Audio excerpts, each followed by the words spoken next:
So let us continue with the discussion of karma. This is the second lecture in the series of lectures about the karma. So what's the cost of the inequality that exists among mankind? Why are people different? Why should one person be brought up in the lap of luxury and another in absolute poverty, steeped in misery? Why are this difference? Why are we different? Like our faces, every face is different. It is because of one's own karma, K-A-R-M-A, and everyone's karma, it's different. It's extremely difficult to find two karmas the same. It's just like it's extremely difficult to find two persons look exactly the same. Even twins, you may not be able to identify, but their parents can identify. They have difference. So everyone's karma, you are born with that invisible bag of karma behind you in this world. Everyone is different. And what is karma? Literally, it means an accumulation of our deeds, words, and thoughts. I said last time, I defined it. I didn't define it myself. It's delineated by the sutras. And it's good to repeat it because you never get a message across to people unless you repeat it 3 times. So karma is an accumulation of one's deeds, words, and thoughts. Not of just this life, since the timeless beginning. Since many, many lives ago. You've been accumulating that. Why? Because you have actions of the body, speech of the mouth, thoughts of the mind. Don't you have those things? That's you. You speak, you act, you think. And all these things add up to karma, Any kind of intentional action, what I mean is intentional. You can't be absent-minded. Absent-minded doesn't count because you don't mean it. And any kind of intentional action, whether mental, verbal, or physical, is regarded as karma. So generally speaking, all good, bad, or neutral action constitute karma. The nature of every action, from a perspective of morality, can be classified as virtuous, non-virtuous, or neutral. Or simply put, good, bad, or neutral. So what you're doing, what you're thinking, what you're speaking, what you're acting is either wholesome, which is good, unwholesome, bad, or neutral. Either. It's one of the 3. So according to sutras, all sentient beings are going through samsara, the unending cycle of birth and rebirth. You are in samsara. You don't have just this lifetime, You have a previous lifetime. You reincarnate. In this unending cycle, we call it samsara, because we reincarnate in retribution to the karma that we have created. In retribution to? What does that mean? What does that? What do you mean by a person, everybody, reincarnate in retribution to one's karma that one has been building up? What does that mean? It means that the reason why you are what you are now, the reason why you are what you are now, pretty or ugly, fortunate or unfortunate, intelligent or foolish, having a happy marriage or a sad marriage, having a lovable home or a broken home, a good husband or a bad husband, an unfaithful wife, having a amicable personality or a despicable personality, obnoxious personality. Why are people different? It's because you build it up. The reason why you are what you are now is it's because of your own karma, what you have done in the past. The past, of course, includes your previous life as well as the past of this life. So don't blame any supernatural being for what you are now. Don't blame your mom, your dad, give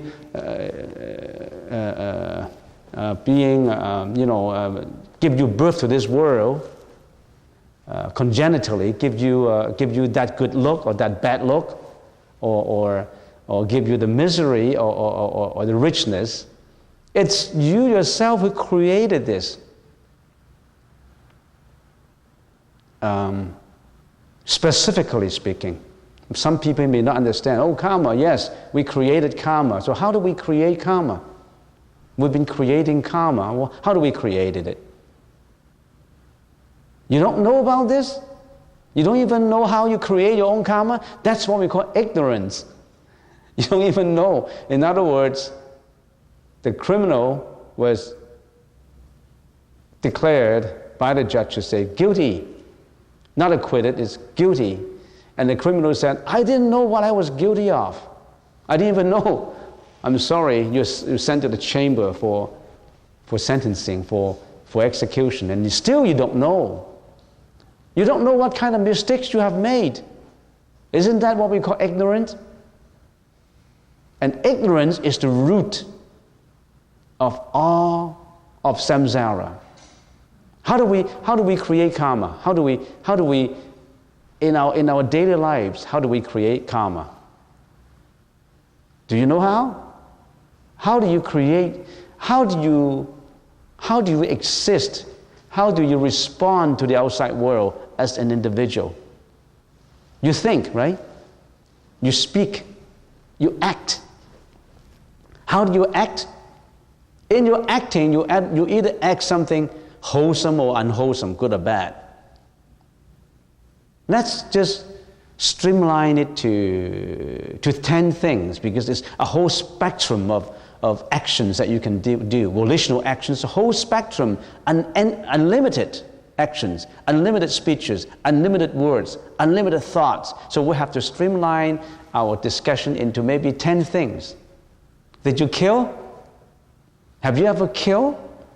No, I didn't kill anybody. If I killed anybody, I would have been sentenced to death already. I've been in jail already. You didn't kill. Did you eat meat? Do you know that you're supporting people killing animals for food? Have you visited slaughterhouses?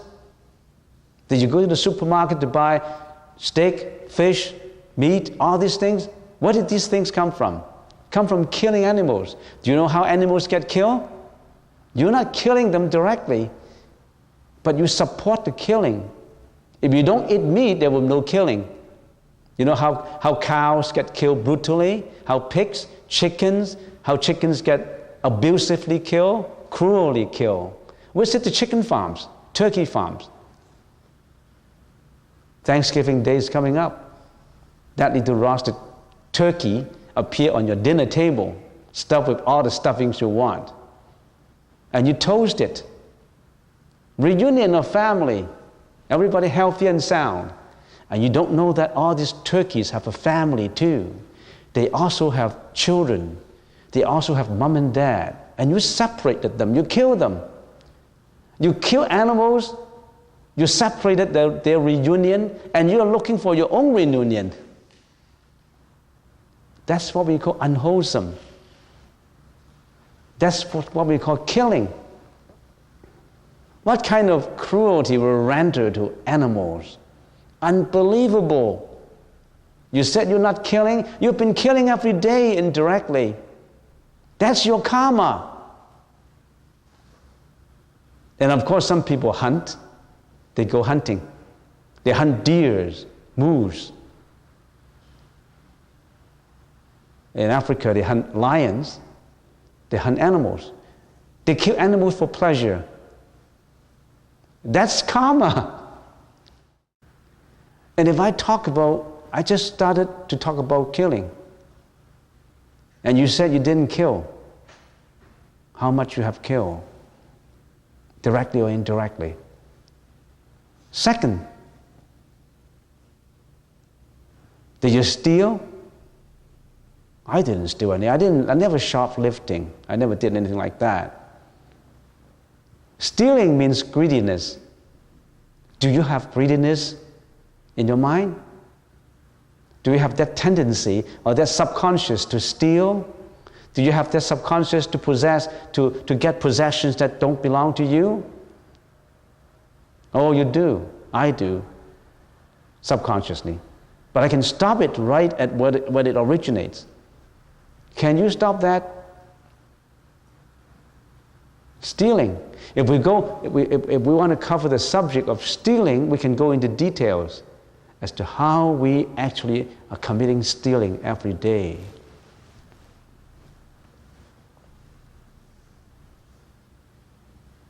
You go to a gas station, you pump in the gas, you look at the meters, every meter is a penny, and somehow you want to crank as much as you can, and you want to get in between the 5 and the 6 so that you save half a penny. You want to get some water. You want to rip off other people. And there's a long line up. You want to squeeze in so that other people have to wait, you don't have to. A lot of selfishness is involved in daily lives. Don't you realize that? Stealing. You're working in a company. You're always stealing the company's stationeries for your kids. The pencils, pet books, highlighters, clipboards, papers. Did you bring them home? You're working in a warehouse. You saw something nice. You stuff it in your pocket. Nobody noticed, but karma noticed it. Karma noticed it. You can't get away with it. You got to pay. So, killing, stealing, third, sexual misconduct. Are you practicing monogamy? One wife, one husband?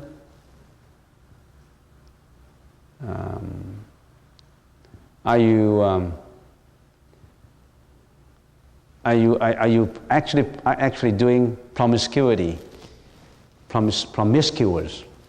In other words, fooling around. Are you fooling around? Or, some people practice celibacy. They are pure. They don't want to get involved with that kind of thing. And you have a lot of ideas in your mind. You want to involve yourself with the pleasures dealing with that kind of thing. My list can go on. What did you do? How do you speak? Did you lie? Do you slander people? Do you do tattletale, equivocating? Do you do frivolous talk, flowery speech, cursing, yelling? Did you curse on the road when you're driving? You curse to yell in the family, at home?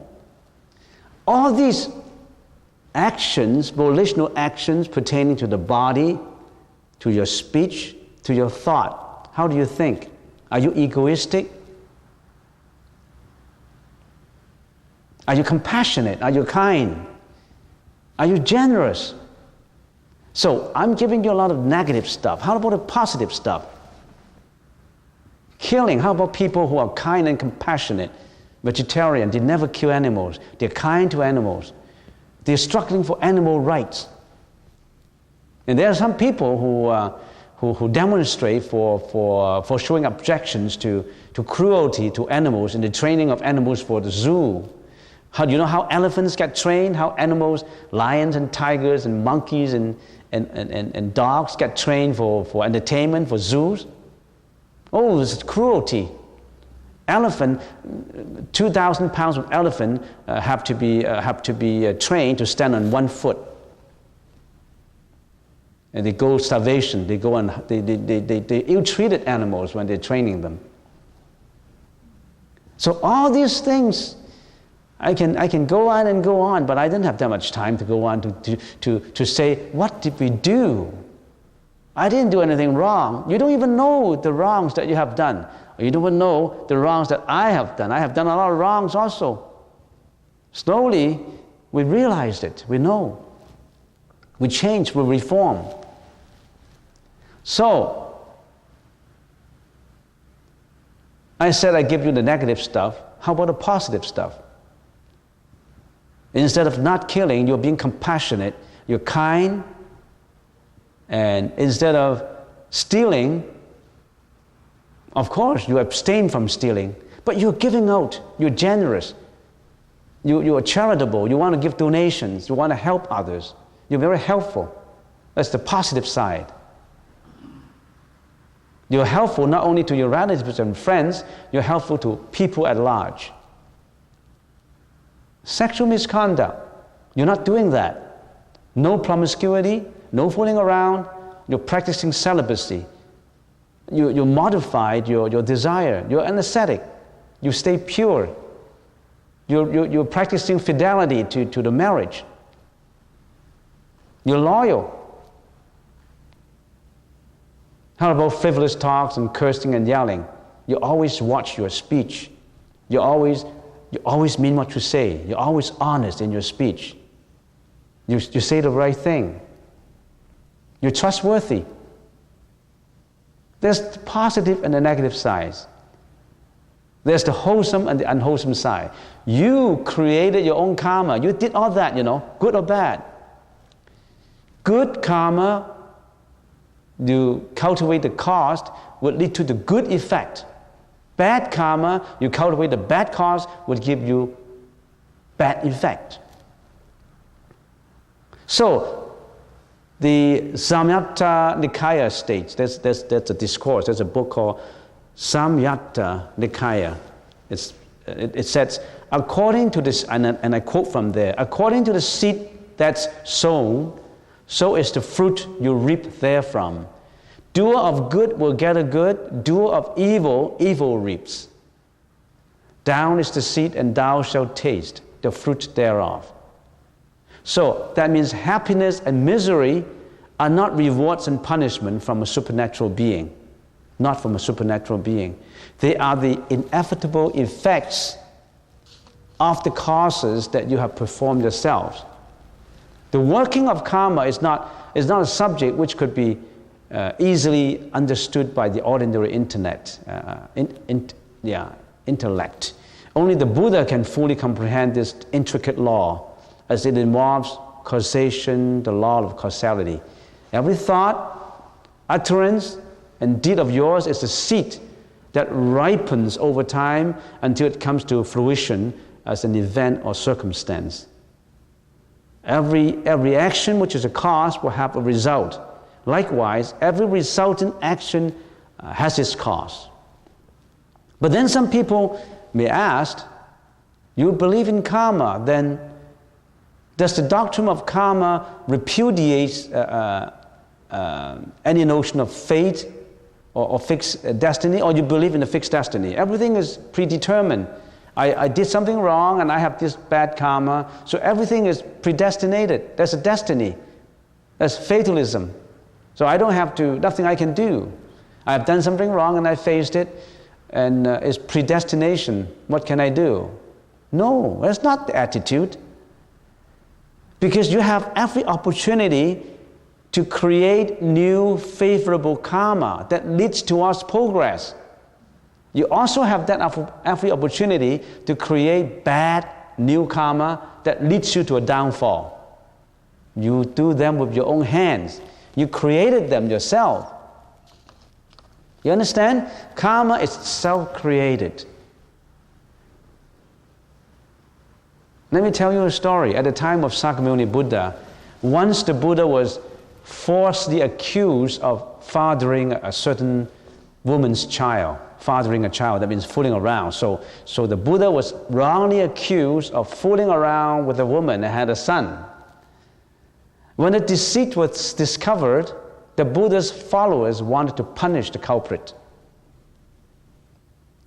And the Buddha calmly stopped them, saying, "Oh, monks, in a previous lifetime when I was a king, I was once strolling and sightseeing in a forest with my courtiers and imperial concubines, and we saw an ascetic monk meditating in a grove the ladies were curious and surrounded him, turning their backs to me, and I was jealous and angry. Being jealous and angry, I exclaimed, and I said to them, I yelled to them, how do you know that he does not spend his nights reveling with women? How do you know? He's not a good monk. How do you know that he didn't spend his nights reveling with women? And it is because of that slanderous remark that I had now had to endure the woman's deceit. O monks, please release her and let her go in peace. You see, the Buddha in his previous lifetime was a king. The cause is he slandered an ascetic monk without reason. And in his later lifetime, the effect is he got slandered himself. So what's the cause of karma? As I said, ignorance or not knowing things as they truly are is the chief cause of karma. Associated with ignorance is craving for desires, another root of karma. Evil actions are conditioned by ignorance and craving. Why do you create bad karma? Because you don't know that you're committing mistakes. You're ignorant and you have craving, you have desires. You want to satisfy your desire, so you don't care. As long as you satisfy your desires, you want to do what you want. You don't care about the result. Ordinary people, confused sentient beings, they worry only about the effect. They don't care about the cause. Because in the process of creating the cause, they only want to satisfy themselves, satisfy their senses, satisfy their desires. They don't perceive into what's the consequence of this. They didn't see the consequence of everything they do. They just look for happiness. They don't care. But Bodhisattvas, when they do anything, when they speak, when they think, when they act, they always think of the consequence first, the effect first. You see the difference? An intelligent person would consider the effect of something, the consequence of something, before doing it. But the foolish and the corrupt, they don't care about the consequence. They just want to satisfy their happiness. The so-called happiness, quote and unquote, is satisfying their senses. As long as they feel good, their eyes feel good, they want to see something good, hear something good, taste something good, smell something good, touch something good, satisfy all these six senses, then they can do what they want. Why do they hunt? Because they like this hunting. They like to have this idea that they're dominating. They can kill. They have the right to kill. They have the right to dominate. They have the right to control. They have the right to say, this should be dead, this should be alive. They want to be a tyranny in their subconscious mind. Why do people get argument? Because they have this strengthened self-respect in them, which we call ego. They have this egoistic feeling that that ego does not want to be diminishing. So that's the argument. So to escape suffering, what do? We must stop the causes of suffering to escape suffering. Not just escape the consequences. You can never get away from the consequences. But you can stop creating causes of suffering. Analyze the causes of suffering. Stop creating the causes. Imagine if you are parenting children and you tell them, children, in whatever you're doing, always think of the effects. Always think of the consequence. Don't just blindly do things as you want. I don't care, just do it. No, that's not the right attitude. What should be our attitude when we are facing a bad karma then? Actually, this doctrine of karma gives consolation, hope, reliance, and moral courage to us. When the unexpected things happen and we encounter difficulties, failures, and misfortune, we should realize that we are reaping what we have sowed, and we are actually wiping off a past debt, or the so-called burning off a bad karma. So when you get married, you were in love, husband and wife, and become husband and wife to get married, and then after 1 or 2 years, the marriage goes sour. Infidelity, they want to go separated. And you say, oh, we were in love before and now it's a broken marriage, it's a bad karma. Yes, a bad karma, you faced it up. You're burning off a past debt. It's because you have already have this cause before, either in your previous life or in this life. There's so many causes that lead to a consequence. You faced it. You plant good seeds in their place. You do good things. You be careful. You become loyal. You become kind and compassionate. You don't argue. You choose the right person. You make your selection. You analyze. You don't rush into any kind of marriage. So many things to have to analyze and think about. That's the way you should teach, you should parent your children. Explain. And I know that some parents don't even have time for their children. So, burning off bad karma.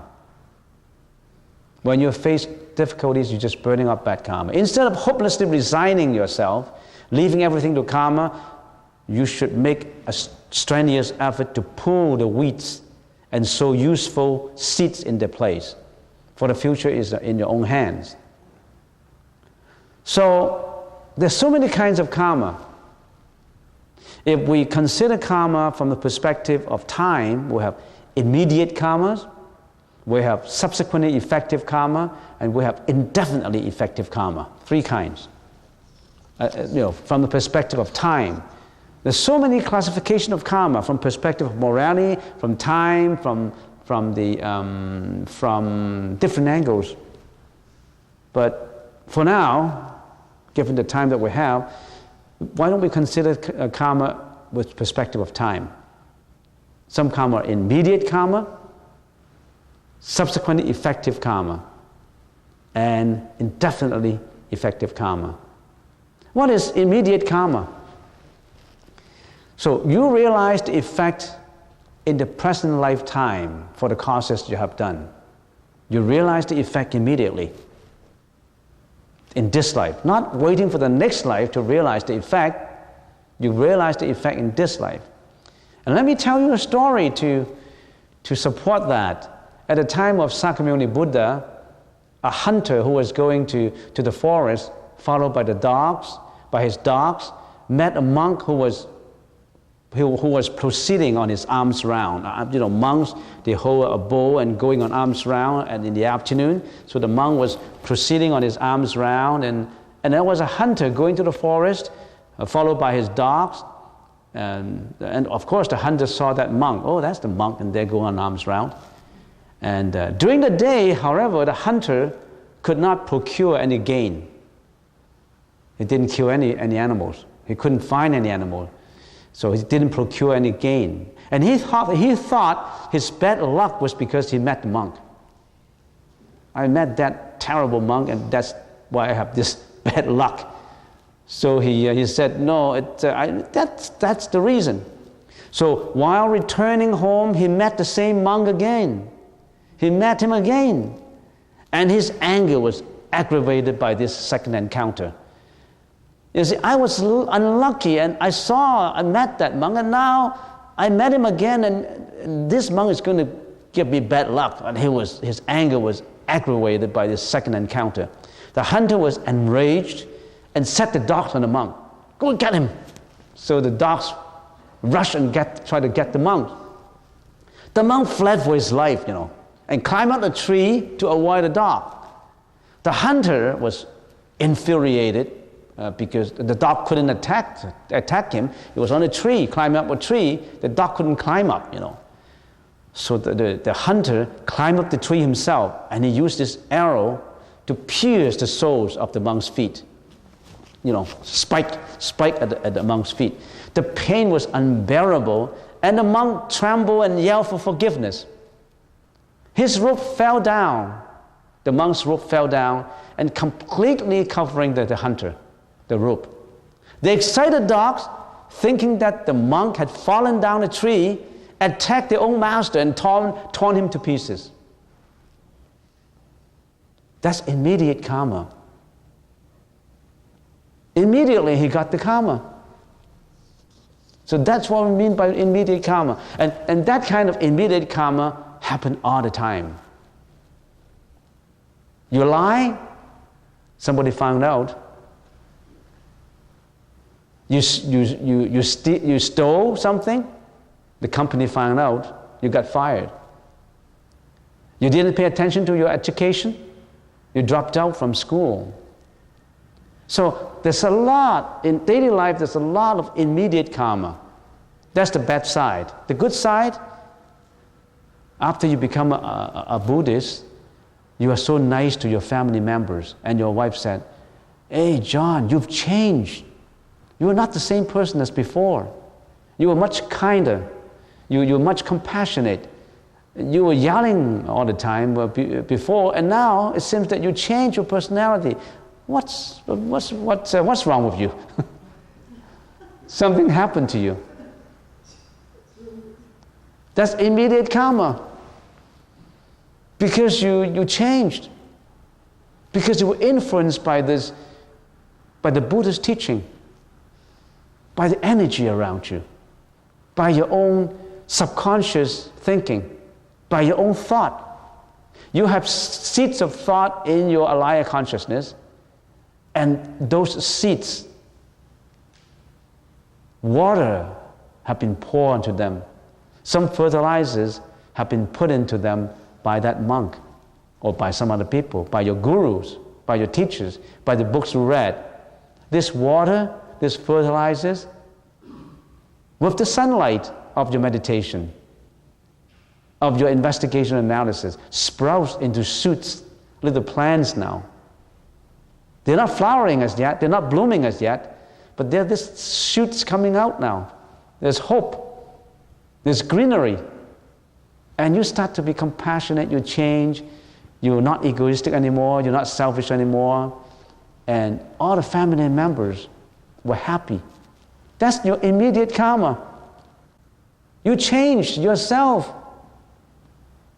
You don't need anybody to change you. You yourself, you can change it. So that's immediate karma. So what is subsequently effective karma? Subsequently effective karma. What does that mean? Subsequently effective karma is karma you would pay for in your next life. Just the following life. You will pay for it in your following life. You wouldn't get the effect in this life. And some people say, I have done a lot of good things. I have cultivated a lot of good causes, and how come I don't get the merits? I've started to be very compassionate. I'm doing a lot of good things. I'm donating and I'm doing other things. I still have difficulties in life. How come? It's not fair to me. Well, you are taking a McDonald's hamburger approach, fast food approach. You want to do something nice and you immediately will want to get the result in 3 minutes. You want a 3 minutes rice cooking. 5 minutes is not quick enough. 3 minutes. So you want to donate $5 and you say, oh, today I've done something good. I donate $5. And maybe next year I'll get a promotion. I'll get a promotion for $500 promotion in gain, which is pretty good. I gave for $5 and I got $500 in return. That is a 3 minutes cooking rice approach to karma. So at the time, let me tell you another story. At the time of Sakyamuni Buddha, there was a farmer who met a wandering monk looking for a place to settle down for meditation. The monk requested a patch of his land to build a hut as his residence so that he can practice. The farmer delightfully granted his request. Venerable, you want to practice meditation, you have nowhere to go, you've been wandering, and please, okay, let me help you. I'll give you this patch of land, and in case you want any wood or bamboos or anything like that, let me know, I'll help you out. So he helped the monk to build his hut for meditation. So after a few years, the farmer passed away, and one day the monk was in meditation, and in his equanimity, peace of mind, reposed mind, he saw the farmer who passed away, descending from the sky again, descending from the sky. And the farmer's body was emanating with light, like a celestial being, a heavenly being, and said to him, Venerable, I have come to thank you for using my land as your place for practicing meditation. Because of this merit, I am now reborn in heaven, enjoying happiness and long life. You are really a precept-abiding, a precept-observing monk, and you are a really diligent monk. Your practice glorifies the land. Please continue. There's a lot more merits behind you. And then suddenly, that celestial being, being the reincarnated body of that farmer, suddenly disappeared. So that's subsequent karma. The farmer donated that piece of land out of his heart, out of his compassion, because he wanted to help out that wandering monk. And in his next life, when he passed away, he was reborn in heaven. But mind you, heaven is not the ultimate place to go.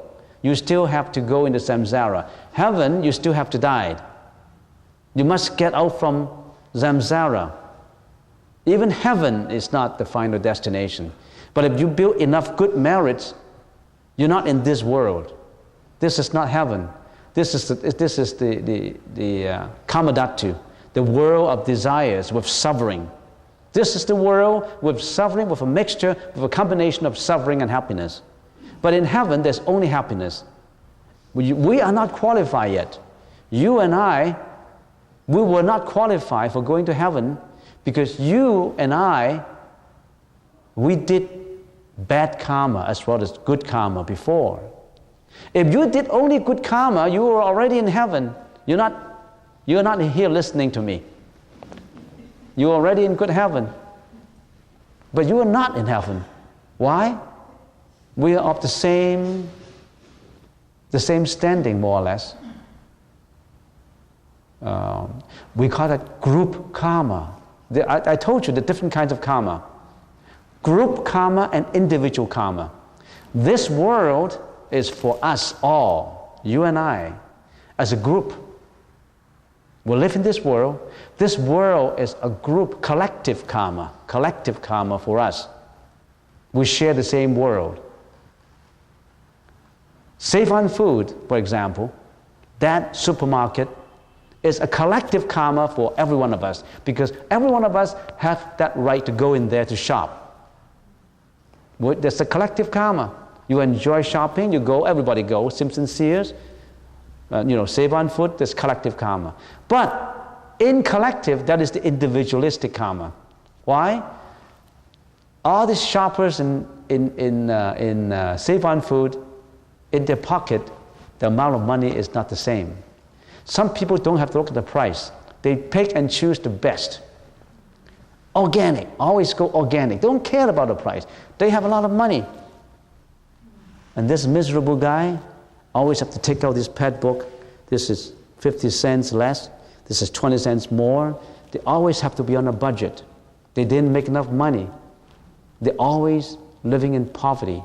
Or maybe they even have to depend on other people for the food. There's individual karma. The group karma, collective karma is the same, but individual karma is different. You see, so much in karma that we can talk about, so intricate. It's the law of causation. We still have to have one session of karma, and I will give you more classification of it so that you know.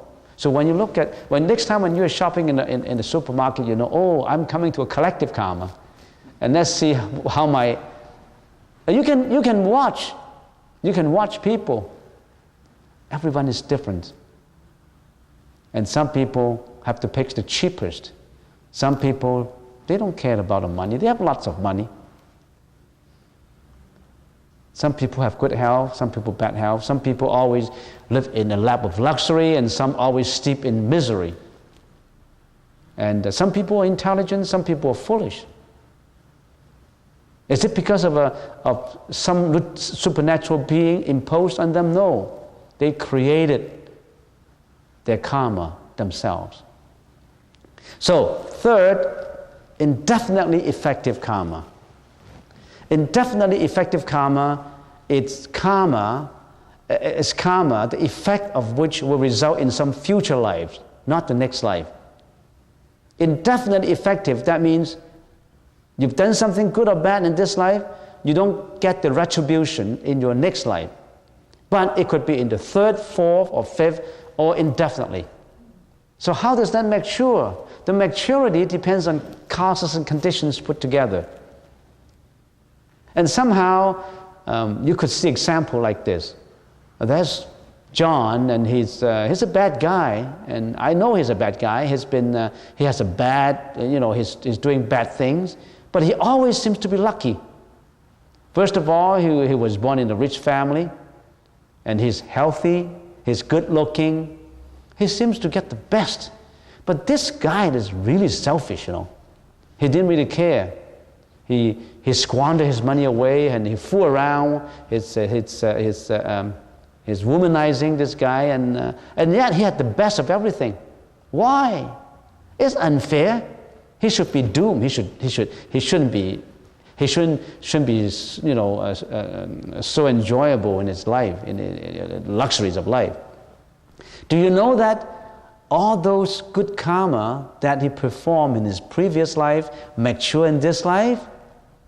Because of indefinitely effective karma. Because all these conditions mature that he enjoyed the fruits of this life. And all the bad things that he did in this life, the karma is going to get him in later lives. It has to mature yet. It will be stored. The time will come. Sooner or later, you can't get away. You can't hide. There's no place to hide. He can run, but he can't hide. He can run as fast as he can, but he can't hide. Because somehow karma will get him. And for example, there was an arahat at the time of the Buddha, Moggallana, Mahamoggallana. In one of his previous births, he killed his parents. As a result, he suffered a long time in hell with no intermission of suffering. He suffered and suffered in hell for many, many lifetimes, countless number of lifetimes. And even in his last birth, he was clubbed to death. He was arahat already. He was killed. He served his karma. You understand? Arahat, he was already an arahat, he was out from samsara, but he still kept his body. He would enter into parinirvana after the demise of this body. But his body was clubbed to death, was killed. Even that, he had to serve his karma, even though he was the arahat. So, that's karma. Whatever we do, remember this karma. Why you are suffering now? Because of karma. Can you change? Of course. No predestiny, no fatalism. You can always change for the better. Everything is impermanent. Everything is always changing. There is no unchanging entity. Everything can change. You are suffering now. Don't always think that you suffer. You start to improve, to reform, to cultivate good deeds. Perform, always purify your mind, purify your speech, purify your action. How? How do you do it? Meditation, mindfulness. Train your mind. You watch every action, every speech, every thought. What are we doing every Saturday? For so many years, you're being mindful. You were not mindful before. You were ignorant. You didn't know. Now you know there's certain things I can't do. Bad karma, I can't cultivate bad karma. So you're being mindful of yourself. You come to meditation, you train yourself. In other words, when you're meditating, you're adding on your good karma. You're watering your plant. You're putting fertilizers. You're giving it sunlight. You yourself giving all this nutrition to let the plant bloom. And one day it blossomed. It blossomed into Buddhahood. It blossomed into purity. One day you will be the Buddha. There's billions of Buddhas. What's the meaning of Buddha? The enlightened being. Pure of karma, no more karma. Buddha is beyond karma. Absolutely pure of karma. Did he depend on a supernatural being to purify his karma? No. He purified himself. After so many lifetimes, he purified himself. And he got to a point that his no more karma left. He's pure. He became the Buddha. You can be in that position. You're not different. You are the polluted being, the confused sentient being. And Bodhisattva and Buddha is the enlightened being. The Buddha, after being enlightened, he gave you the information how to enlighten yourself. He wanted to help you out. He wanted to give you the method. The method that he used to enlighten himself, he gave it to you so that you can enlighten yourself and enlighten others. Are you going to perceive that path of enlightenment? We call it path of purification. Are you going to pursue that path of purification? Or are you going to go through many, many lifetimes of reincarnation in the samsara? You're born and reborn. You may be lucky this lifetime that you practice Buddhism. You're mindful. You may not be lucky in your next lifetime. You could be in hell though. You could reincarnate in the animal realm or the ghost realm. You have been in the human realm. You have the chance to practice. But if you keep on doing vicious acts, unwholesome speech, obnoxious personality, always being egoistic and selfish, you're paving your path to the three vicious paths. Animal realm, hell realm, and the ghost realm.